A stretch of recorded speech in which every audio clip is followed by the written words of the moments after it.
What's up? I'm Hutch, and you need to understand shoe orthotics so that you can better treat your patients with deformities and pain, and also pass the NPTE. Usually if your patient is getting custom orthotics, the prosthetist will take a custom foot mold called a last to help them develop a custom shoe for your patient, which should provide a big enough toe box to avoid pinching and an appropriate sole to allow even wear on the bottom. So there's three types of shoes that your patient can get depending on their needs. A motion controlled shoe is going to be made of denser materials for patients who have need of a little bit more stability as well as arch support, so they probably have excessive pronation. Stability shoes are kind of mid-range, and then cushioning shoes are made for people with higher arches that may need a little bit more comfort but not as much stability. The upper is the part of the shoe on top that most people look at, so that's the part that has either laces or Velcro. It can be made of different materials like leather, and it involves the toe box, which is the part where your toes are, as well as the heel cup. The place where you put your foot inside of the shoe is the insole. You can't just get over-the-counter insoles at Walmart, but you can also get custom-made insoles. In the clinic, you may add just a heel wedge for medial or lateral stability, a heel lift to decrease pressure or increase the height of one of their legs, or even heel cushions and cups to decrease pain and improve shock absorption. Under the insole is a part of the shoe that you will never really see called the midsole. This is where the materials really come into play and can affect whether that shoe is motion controlled versus cushioning. Finally, the outside of the shoe called the outsole is like the treads, and that determines how durable the shoe is as well as what surfaces it's best used on. So you may notice that indoor shoes have a different tread pattern than shoes that you would use for trail running. And for people that have metatarsal pain, you've got a couple different options. You can add a metatarsal bar, which is just underneath where the pad of the foot would be. That can kind of offset weight. You can add a metatarsal pad back on the inside of the shoe, or you can even have a rocker bottom shoe, which is like a bigger, beefed up version of the metatarsal bar to offset where that weight's being placed as you're walking. Now it's time for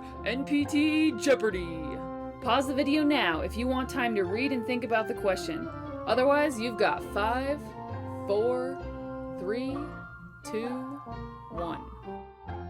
In order to accommodate the deformity and decrease pain, a taller and wider toe box should be built into this patient's shoe. Hopefully that covers all of our bases. If not, you can always check out the description box below for a link to my notes on Etsy, or you can comment with questions or suggestions for videos I should do in the future.